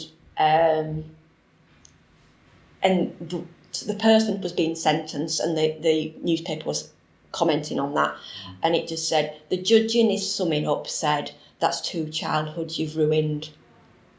And I was outraged, and I'm like, no, it's not. It's 2 lives. Well, not just 2. Yeah. But the people that they interact with, the relationships that they can/can't have with people. And whether it was just the newspaper paraphrasing or whether that was what the judge said or whatever, I thought, people are reading this and thinking, all right, you grow out of it when it's finished happening. Right, and it's like, no. And that was one of those synchronistic events that fueled me on that there is this big myth, or the thing that we like to believe, that it's just in your childhood. Again, I won't use the word historic because it's not historic to me. I'm living with it every day. That's when I said there's certain words I won't use from my experience because I do not think that's helpful for me.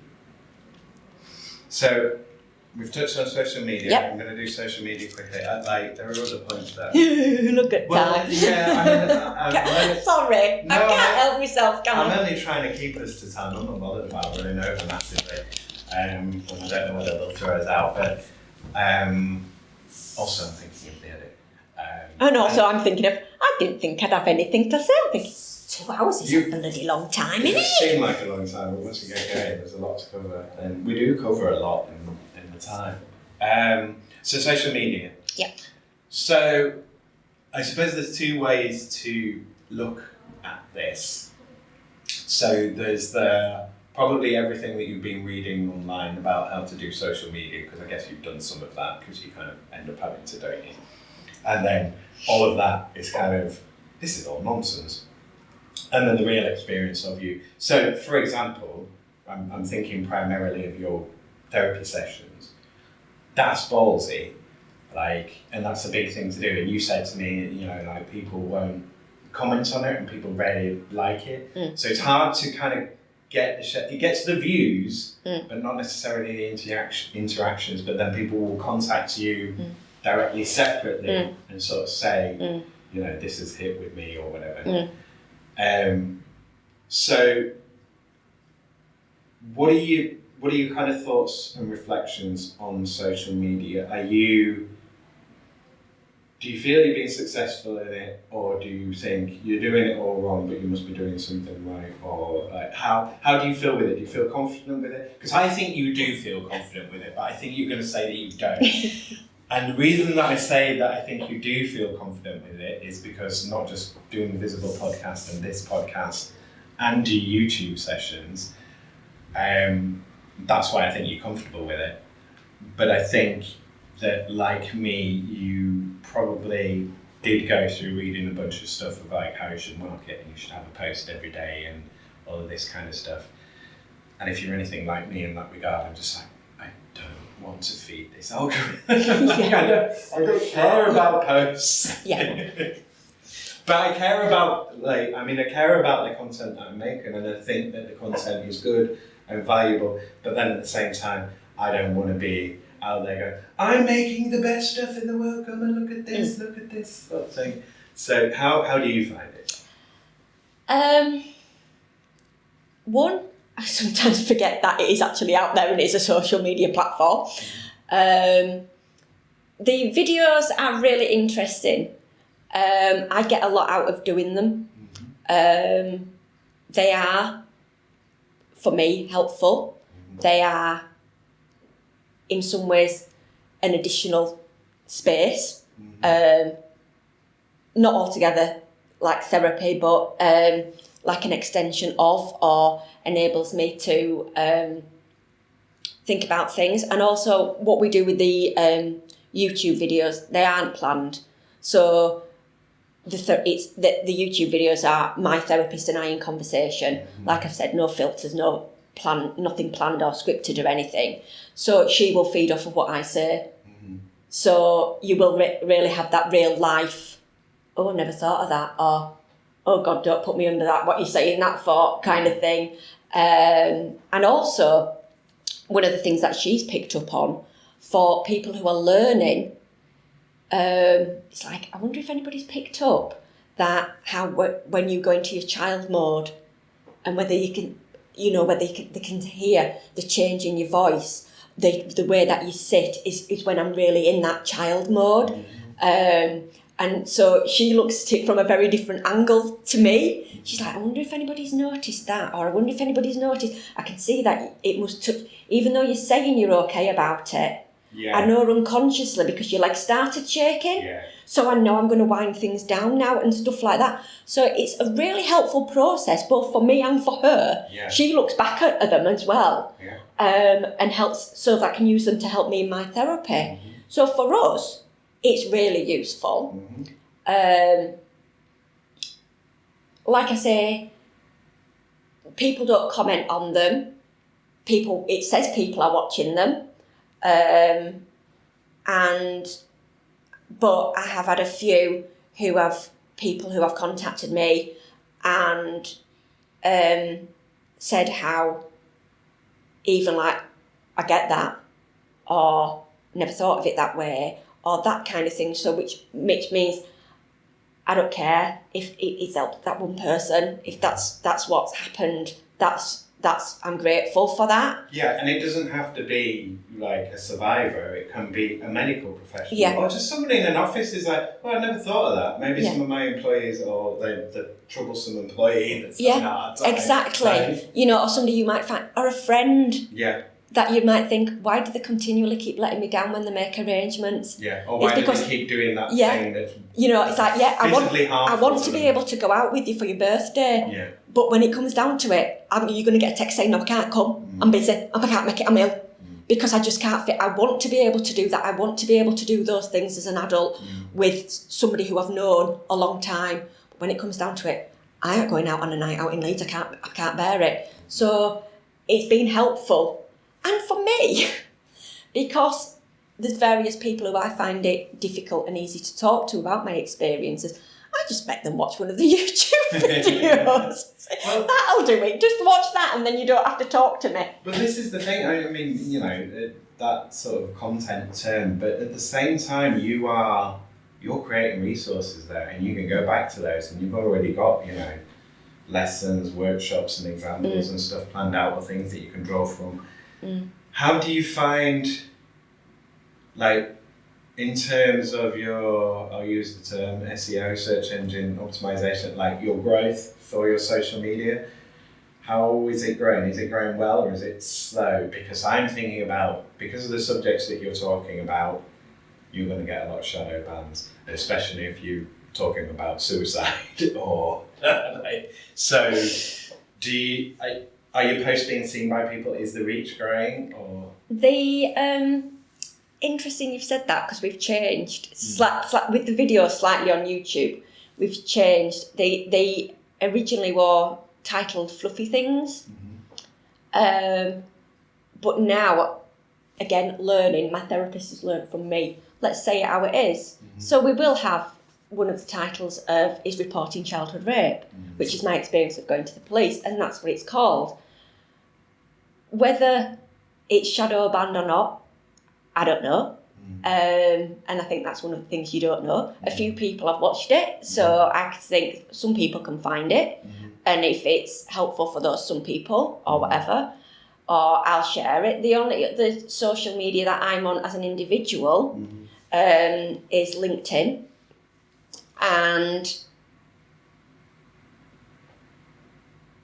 yeah, I think on there, I'm very open and honest and non-fluffy. But I like to explore it a little bit, not to, oh, look, so many people have done this for me. I like to actually find out, is there a shadow ban? Is there so many, is there certain words that I use that put people off? Is there certain bits that I say about? And so I do look at like impressions, I do look at things like that, not to, in a way to say, the algorithm doesn't like that word, or if I attach one of my YouTube videos, it's like, oh, it don't like that, and that kind of thing. So I like to, it is growing, I'm getting more connections, I'm getting more followers, I do have, and I'm also aware of that there are a few people out there who read it, get something from it, but do not comment and do not like it and do not acknowledge it. But they will message me privately and say, I appreciate what you're doing, or I can't put it on a public forum, and that kind of thing. And it's also helping my confidence as well and helping me to say things what maybe I've been frightened of saying before. And actually I haven't experienced any negativity from people apart from when where I think, oh, I must have said something that the LinkedIn doesn't like because nobody's seen my post for the last week or something like that.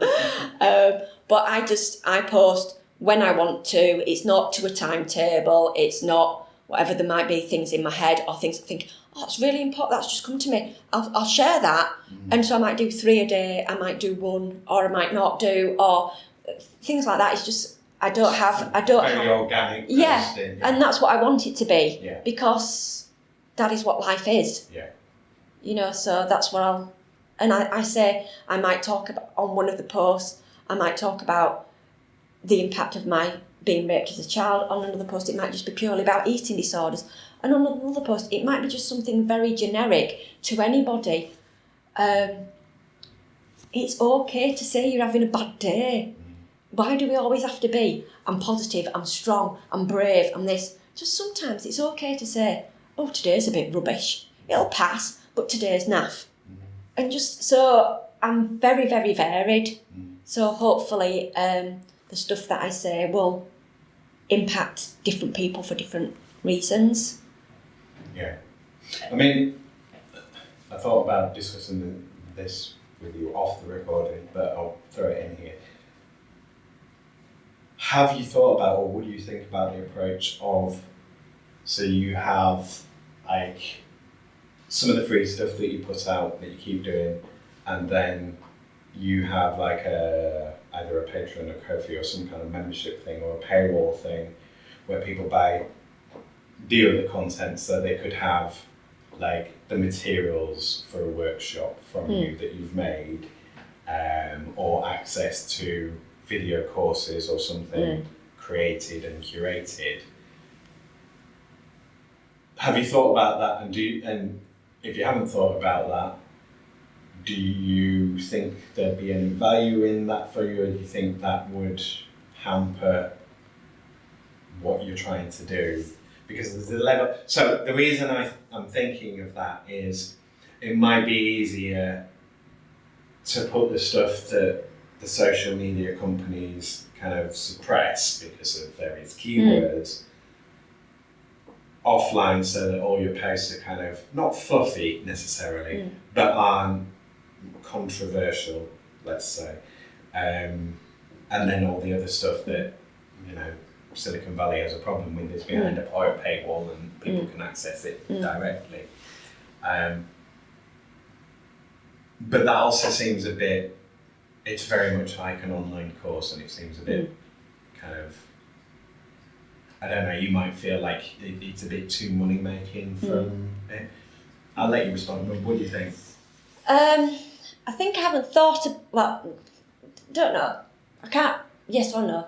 One of the things that, when you were talking, it's like, I was thinking about some of the things that I have thought about is like, what I've seen, I like about, I'm continually developing and changing.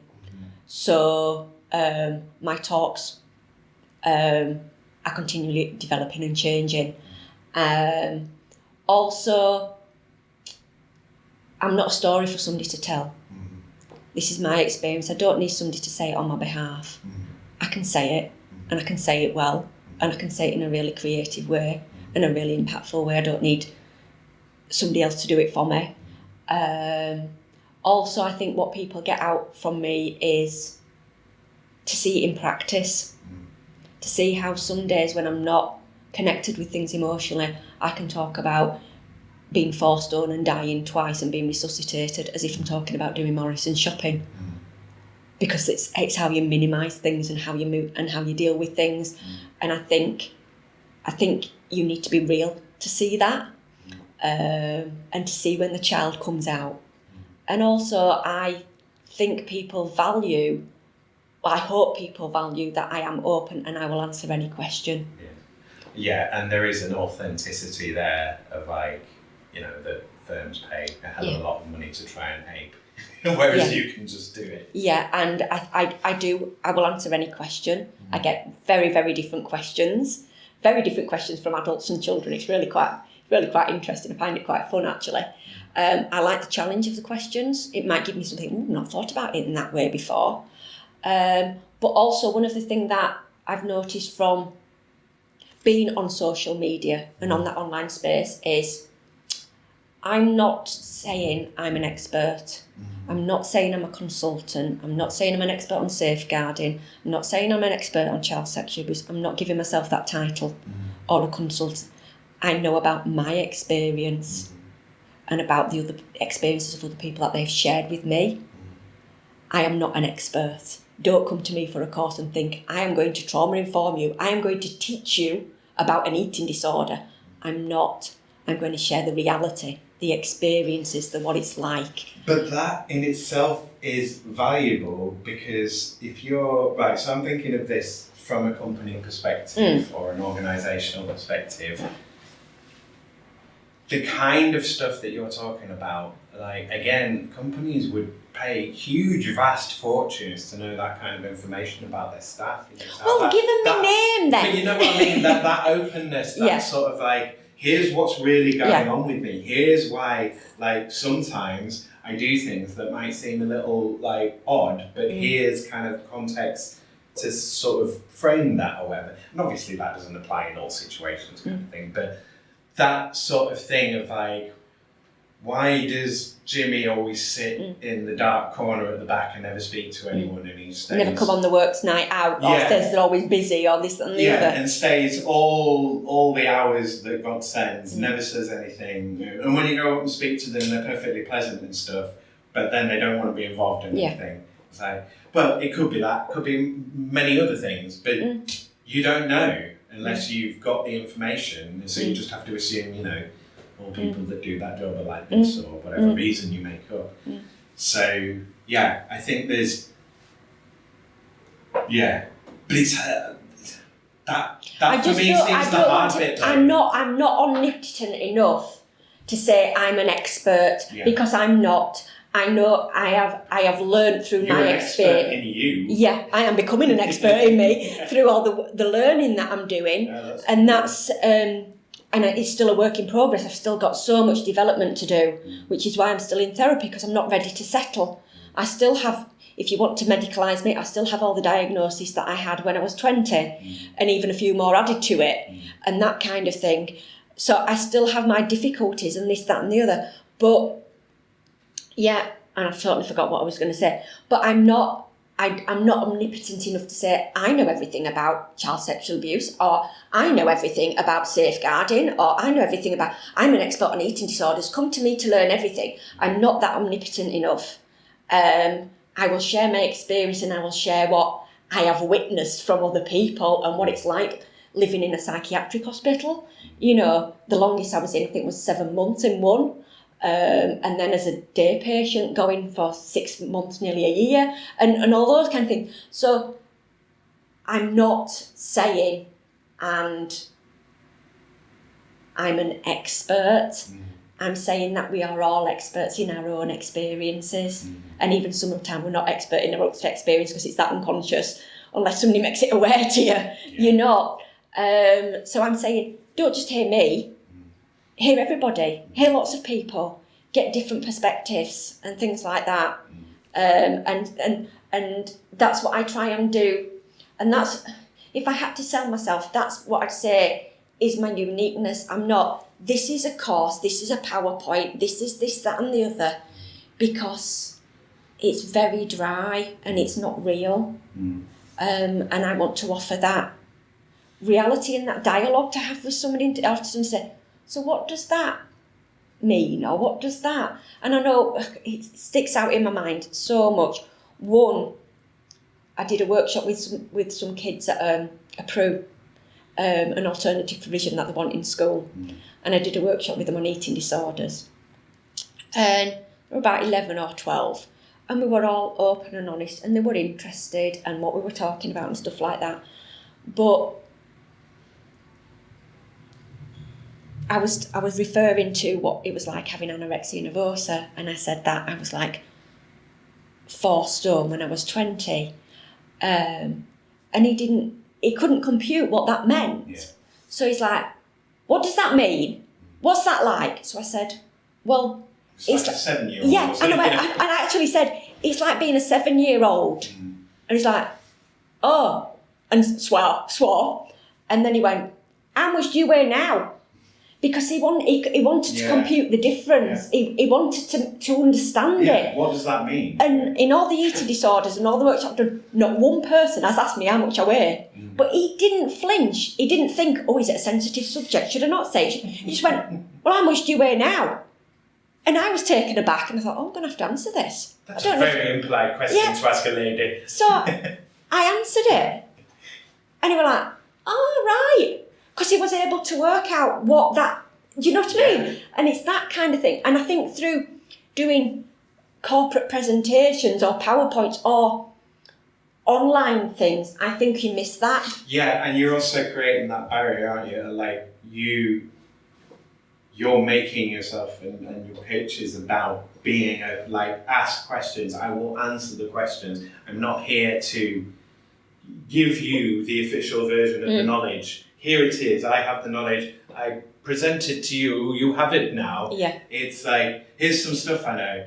I know what this is a bit like. I've been through that. Like, it's like this, and people go, well, what does that mean? And you go, it means this. That's... Well, when I did the school assembly, I sort of said at the beginning, who likes talking in front of groups or who doesn't like talking in front of groups? So most of them put their hand up and who don't like talking about personal stuff? I said, I put my hand up to both of them because I don't, but I'm here for a reason. Because I want to tell you what my experience has been and what it's like having an eating disorder, because nearly half of this room will have one or know somebody who's got one. And it's that kind of thing. I am a human being talking to other human beings, and that's what I want. And that's what hopefully that I'm doing and want to do more of. Okay, so we're probably I'm over going to time get... now. Yeah, we are. No, now. Sorry. I'll do the change question first. So if there were only 3 things you could change about your work, what would you change? Oh, God. I mean, I'm guessing they're more like more work now, but also, I guess, underlying... I don't know, you tell me what to change. Yeah, I'm throwing you some ideas so that you can just go, yeah, then. But I guess as well, you want to change society fundamentally. That's kind of your mission. But to do that in a realistic, kind of measured way. But I mean, is there... I guess most of it is more money, more customers, more people, rather than, I need a new office or... She's nodding for the report. Yeah, no, 3 things I'd want to change about what I'm doing is I would like to do more of it. I would like to reach more people and a wider group of people. And I would like it to have a positive impact. Even though we're talking about serious subjects and stuff like that, some of the workshops that I've done at points in it, we have some right good laughs, and it's right. It's really thought-provoking, but interesting, but helpful, but funny. So I'd like to do more of it to more people and to a wider range group of people. So does that count for 3? I think that can count for 3. I mean, if you just... I would like to make some money as well. That would be nice. Yeah, that's always a bonus. Yeah. To be able to eat and afford therapy. Yeah. And have somewhere to live. Yeah, that would be nice. What was I going to say to you then? Can't remember, so I'll leave it. So UBI,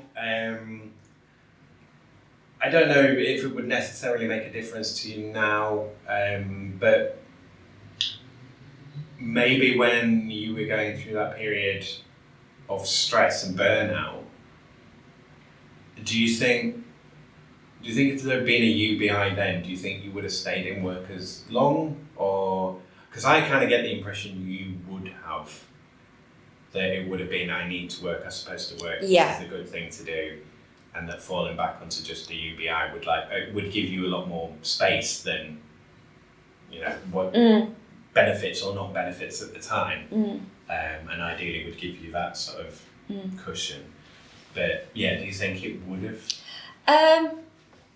Well, you obviously can't say what you would have done because you don't know what you would have done in that situation. But there might have been 2 elements. My drive probably would have been, you don't give up, I'm not showing any weakness, I can do this, taking time out or anything like that, or leaving work is a weakness. It got to a point where I didn't have any choice, I felt.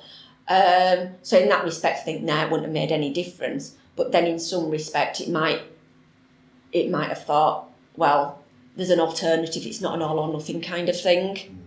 So it's difficult to. It might have been more helpful in recent years where I've been trying. When I was trying to go back to the workplace or not back to the workplace, and I was more aware of do I stay in a place which is actually damaging me, or do I actually say I can't do this and I'm leaving? I think it might have been more helpful and something to think about now, but that's barely because of the place where I'm in my development. So at that time, when I was in work, I would have probably seen it as a weakness and that kind of thing. I think now it would be more in the space that I'm at. It'd be like another option to think about. Yeah, just a bit of additional support. Yeah. So that's all my questions. We have overrun slightly, but not too bad. 16 minutes. So where can people find you, and more importantly, how can they book talks? You're not supposed to laugh at that. Yeah, and you're going to say that I need to know like my LinkedIn thing my YouTube video channel, and it's like, I don't know those things. I know I'm on LinkedIn. I'm not technically minded whatsoever. I know I am on LinkedIn. I think it's Debbie A. Riley on LinkedIn, and the title is Living Experienced Speaker. So I know I'm on there. I do have a YouTube channel. Don't know how you'd find it, but one of the things that we do put at the beginning of, I think all of the videos that we've got about 40 on there. Some with fluffy titles that you don't know what we're talking about, and some with quite blunt titles. It depends on what mood that we're in, and they all start with no frills. So it might be no frills talk of reporting childhood rape. It might be no frills talk on suicide. It might be no frills eating disorders, or it might be something like no frills power trust. It might be something quite generic that you think, don't know what the hell that's about. But I'm not quite sure what the channel is, but I'm sure I can let you have it and you can do something to this, that, do that. Yeah, that'd be a good idea. Well, do you have an email address then? Yes, I do. I know that one. I do. It's rileydebbie@live.co.uk. Excellent.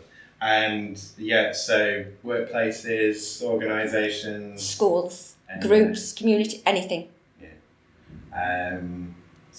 Drop Debbie an email and get her in to discuss one of those topics, and you will learn a lot. I guarantee it.